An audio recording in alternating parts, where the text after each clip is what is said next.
Assalamualaikum semuanya. Ternyata ada nabi yang tidak ada pengikutnya sama sekali. Dalam ajaran Islam diketahui bahwa Allah Subhanahu wa Ta'ala pernah mengutus ratusan ribu orang sebagai nabi. Dari sekian banyak jumlah tersebut, ada salah satu nabi yang tidak memiliki pengikut sama sekali, yaitu Syam'un al-Ghazi. Seorang nabi belum tentu menjadi rasul. Jika nabi tersebut diangkat menjadi rasul, ia menjadi wajib menyampaikan wahyunya kepada umat manusia untuk membebaskan mereka dari kesesatan.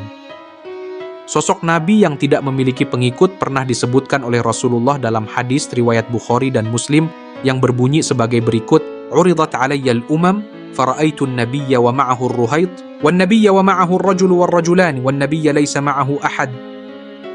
Telah diperlihatkan kepadaku umat-umat, maka ada seorang nabi dan yang ikut bersamanya satu kelompok kecil. Ada seorang nabi dan yang ikut bersamanya hanya 1-2 orang, dan ada juga seorang nabi, tapi tidak bersamanya seorang pengikut pun. Hadis riwayat Bukhari 5752 dan Muslim 374. Untuk mengetahui lebih dalam mengenai kisah Nabi Syam'un al-Ghazi yang tidak memiliki pengikut, ayo kita simak kisahnya. Kisah Nabi Syam'un alaihi salam tidak terdapat dalam Al-Quran, namun diceritakan dalam kitab Muqasyafatul Qulub dan Qisasul Anbiya. Nabi Syam'un memiliki mukjizat berupa kekuatan yang luar biasa, hingga mampu melunakkan besi dan merobohkan istana. Berdasarkan kitab Qisasul Anbiya yang ditulis oleh Al-Hafidh Ibnu Katsir, kisah Nabi Syam'un pernah diceritakan oleh Rasulullah SAW ketika sedang berkumpul dengan para sahabatnya di bulan Ramadan. Beliau berkata sebagai berikut: "Diperlihatkan kepadaku hari akhir ketika di mana seluruh manusia dikumpulkan di padang mahsyar, semua nabi dan rasul berkumpul bersama umatnya masing-masing, masuk ke dalam surga. Ada salah seorang nabi yang dengan membawa pedang yang tidak mempunyai pengikut satupun, masuk ke dalam surga. Dia adalah Syam'un alaihi salam."